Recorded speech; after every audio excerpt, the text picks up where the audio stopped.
Chapter 27 is our resolution. I just want to point out that chapter 26 was the climax of the story.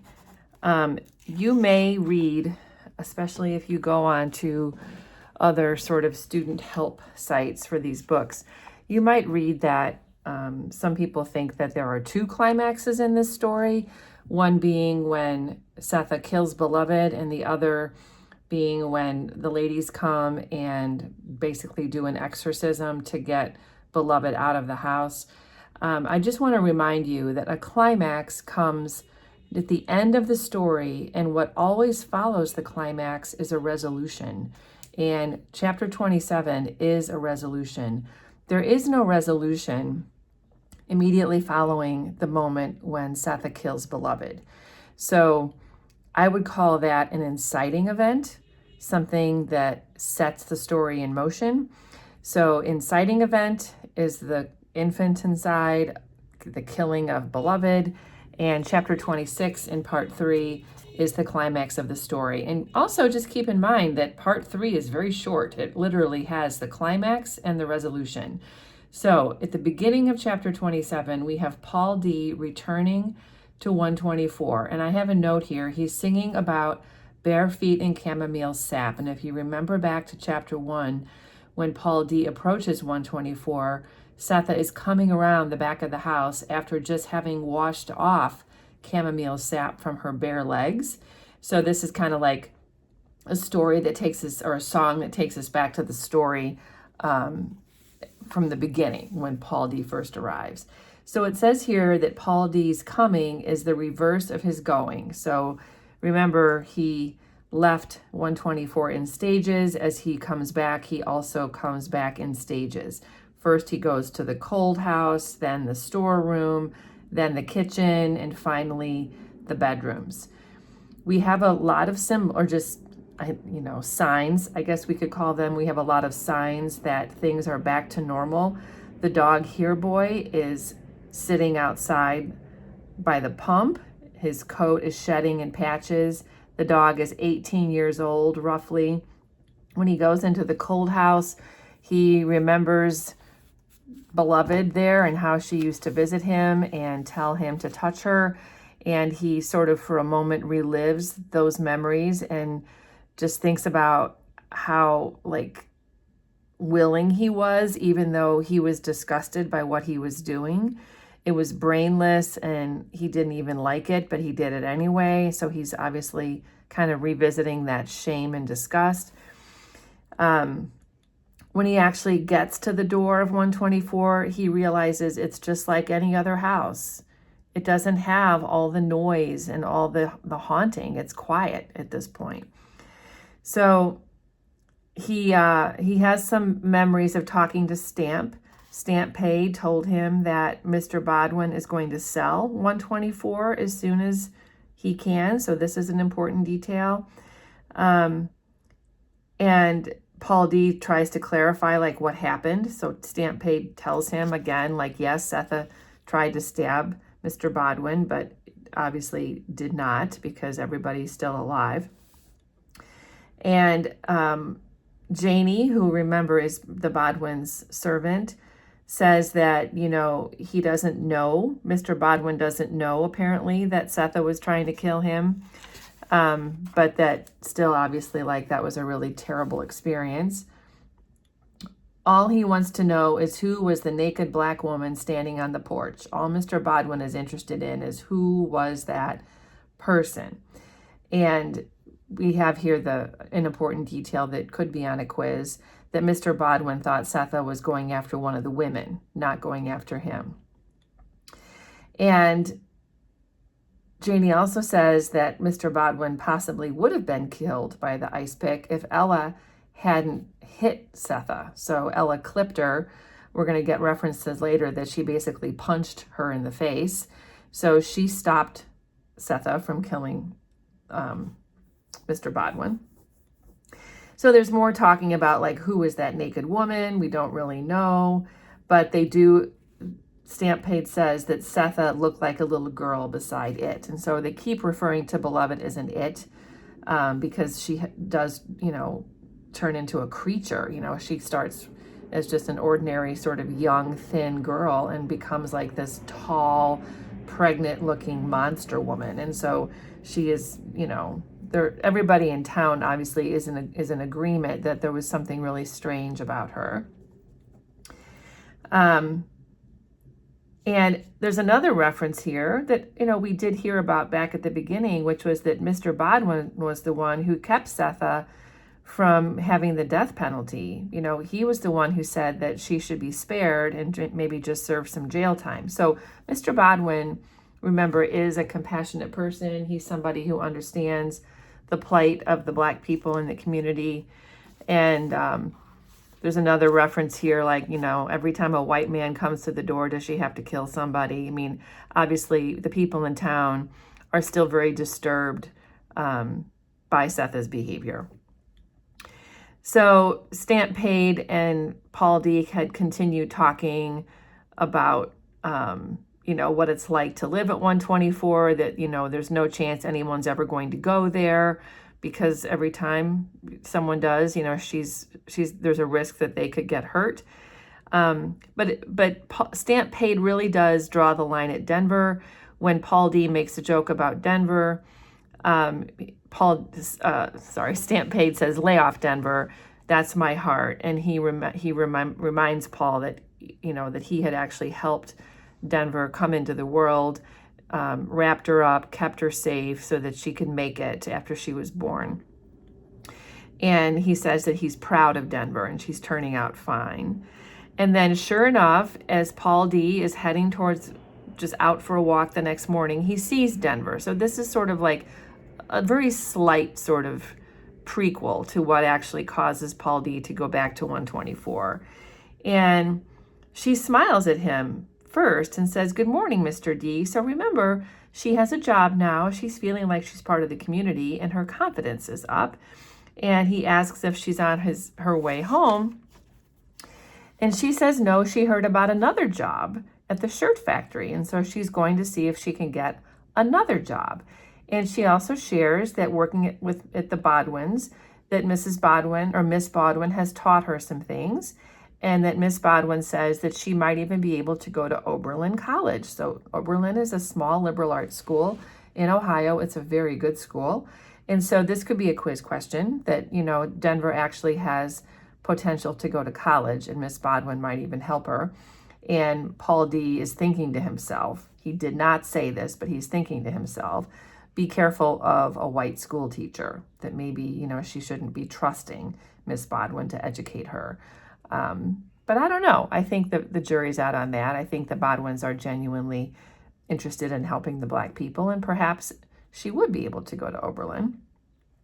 Paul D asks, is your mother all right? And Denver says, no, Sethe is not a bit all right. She thinks that she has lost her mother. And then he asks about Beloved, and he says, do you really think she was your sister? And Denver says, well, sometimes I think she was more. And of course she was. We know as a reader that she was a symbol for all of the suffering that slaves experienced, that she is, was having retribution against all of the evils of slavery, not just what happened to her. She did, in the way she was growing, become like a symbol for all that suffering, not just her own. And at some point, Paul D's like, well, if you want my opinion, and Denver shuts him down. She says, no, I don't want your opinion. And Paul D acknowledges that she's grown, that she is a woman of her own, and she doesn't need to be treated like a child anymore. And then she tells Paul D, you don't have to stay away, but be careful how you talk to my ma'am. So she's like, you can go see my mother, but be gentle with her, be careful with her. So Denver is in control here. And then he says, don't worry. And so I'm sure that helped him decide that it was okay to go back. So he does think to himself about what it was like to go back to 124. This is sort of all his memories about what it had been like before. And he cares mostly about how he left and why he left. When he looks at himself through Gardner's eyes, he sees one thing. Through Sixo's another. One makes him feel righteous and one makes him feel ashamed. So this is going back again to that universal question, like, what is a man? What kind of person does he want to be? Who defines his true character? He knows that leaving Sethe was not the right thing to do, and he's trying to sort of figure out why did I do that thing? And he's brought back again to like his view of himself is defined through either his master or possibly one of the other slaves. He also acknowledges here that he worked both sides of the war. So he was either drafted or volunteered at various times for different regiments in the Civil War. So one was the 44th Colored Regiment in Tennessee, and then another one was at the commander in New Jersey. So he actually, didn't even pick a side when it came to the Civil War. He was trying to make up his mind what to do when an agent from North Point caught up with him and took him back to Delaware, where he slave worked for a year. Then North Point took $300 in exchange for his services in Alabama, where he worked for the rebellers, first sorting the dead and then smelting iron. So these are details we have not read before about how he was involved in the war. And a lot of this time it was as a slave. He wasn't actually volunteering. He was impressed. He was made to do it. In 5 tries, he had not had one permanent success in terms of just like truly leaving. Every one of his escapes had been frustrated, alone, undisguised, with visible skin, memorable hair, and no white man to protect him. He never stayed uncaught. The longest had been when he ran with the convicts, staying with the Cherokee, following their advice and living in hiding with the Weaver woman in Wilmington, Delaware. And in all those escapes, he could not help being astonished by the beauty of this land that was not his. I put a star by this. He hid it in its breast, fingered its earth for food, clung to its banks to lap water, and tried not to love it. On nights when the sky was personal, weak with the weight of its own stars, he made himself not love it, its graveyards and low-lying rivers, or just a house, solitary under a chinaberry tree, maybe a mule tethered and the lights hitting its side just so. Anything could stir him, and he tried hard not to love it. So this is universal. Our love of nature, it restores all of us. After a few months on the battlefields of Alabama, he was impressed to a foundry in Selma. So here, now he's working in another way for the army or the military, making probably ammunition. But again, not voluntarily. He's been made to do it. And that's where the war's end left him. So you can see kind of a lot of details here that could be on quizzes about just what was it like for him during the Civil War. And then we have more details here. Being free should have been easy, because the Civil War eventually ended. And he should have been able to walk right from that foundry in Selma into Philadelphia. But it wasn't like that. When he and 2 colored soldiers walked from Selma to Mobile, they saw 12 dead blacks in the first 18 miles. So even though the war is over, people are still killing blacks in the South. 2 were women, 4 were little boys. So not even these were not military deaths. These were just people who were killed out of spite. So clearly, he didn't have an easy escape. Then he says he met a couple people.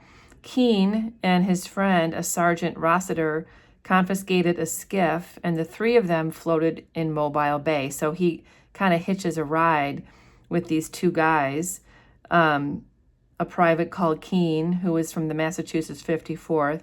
So these are, again, just more details of how did he get to safety where he could actually be a free man. And then from there, Keene and Rossiter disembarked at Memphis, and then the captain of the gunboat let Paul D. stay aboard all the way to Wheeling, West Virginia, and then he made his own way to New Jersey. So, it's just like we've already read so much about how difficult it was for him to get away from Sweet Home.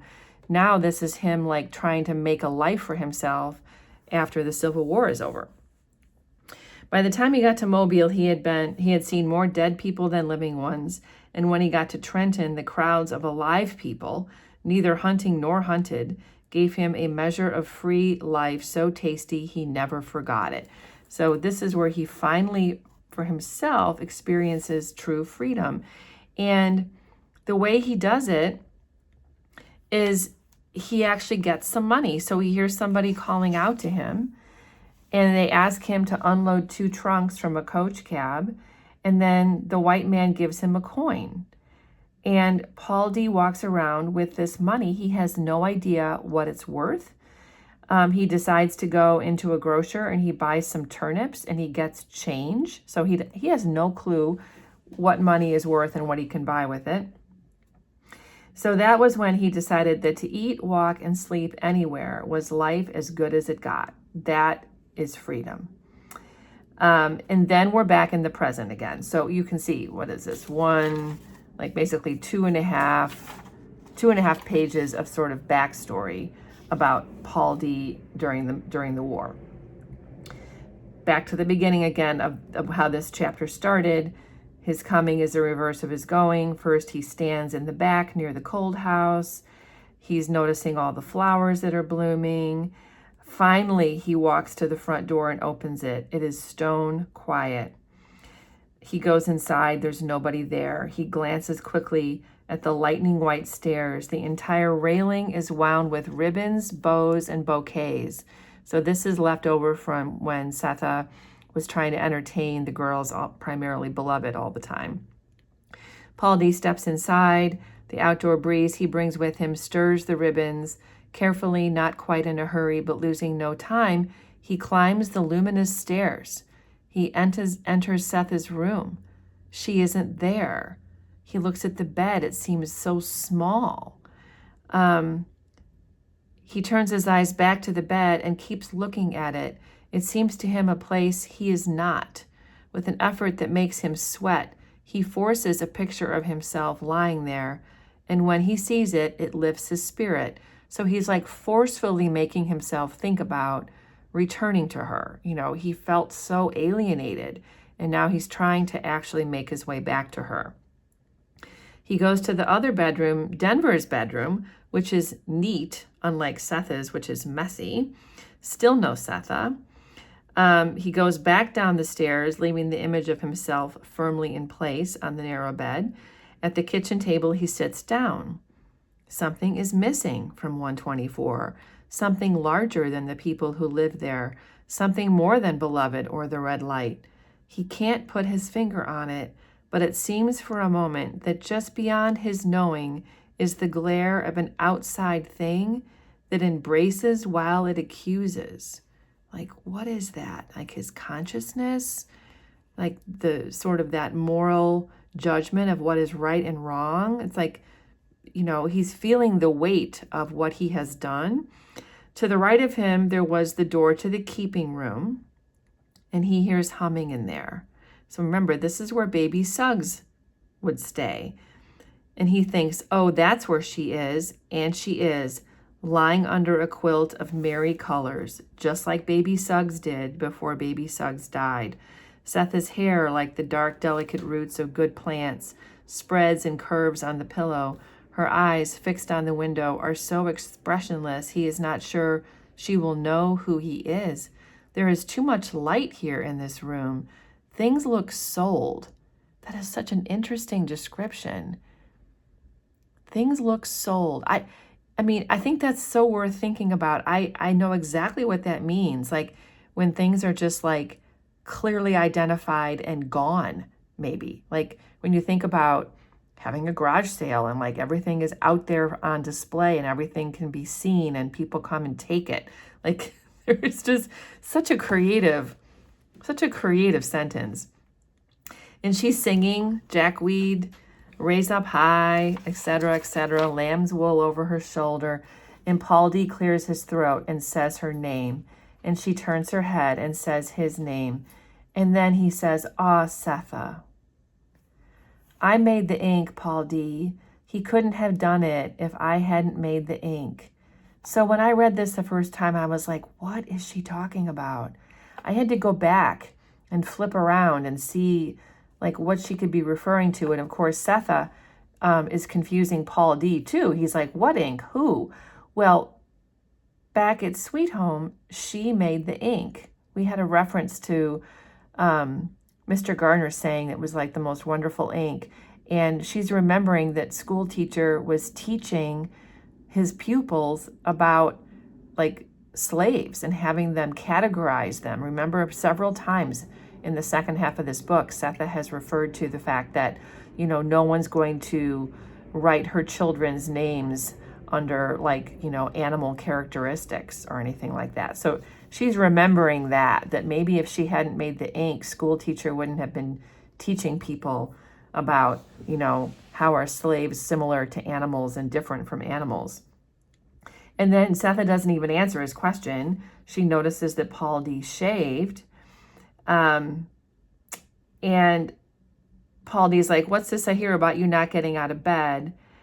And he tells her he needs to talk to her.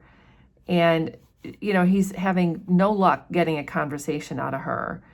And Paul D's like, you got to get up. You know, this reminds me of something. Well, this reminds him, of course, of Baby Suggs. And she's like, I'm too tired. I can't get up. And then it hits Paul D. Oh, don't you die on me. This is Baby Suggs's bed. Is that what you got what you're planning? He is so angry he could kill her. Ironic. He checks himself and then he whispers, what are you planning, Sethe? And he says, she says, I have no plans. And then Paul D says, well, I do. Clearly he does. Denver be here in the day. I be here in the night. I'm going to take care of you. You hear? Starting now. First off, you don't smell right. Stay here. Don't move. Let me heat up some water. Is it all right, Sethe, if I heat up some water? And count my feet, she asks him. This actually is what gave me the hint about this, because this was like the teachings, you know, how many feet do you have? And of course, this is a dig back to him too, because he said to her when he left, you have 2 feet, not 4. So she has not forgotten that. Sethe holds a grudge. And he says, no, I'm going to rub your feet. Sethe closes her eyes and presses her lips together. She is thinking, no. This little place by a window is what I want, and rest. There's nothing to rub now and no reason to. Nothing left to bathe, assuming he even knows how. Then she starts to think about it. Will he do it in sections? First her face, then her hands, her thighs, her feet, her back, ending with her exhausted breasts? And if he bathes her in sections, will the parts hold? Like, can she keep it together?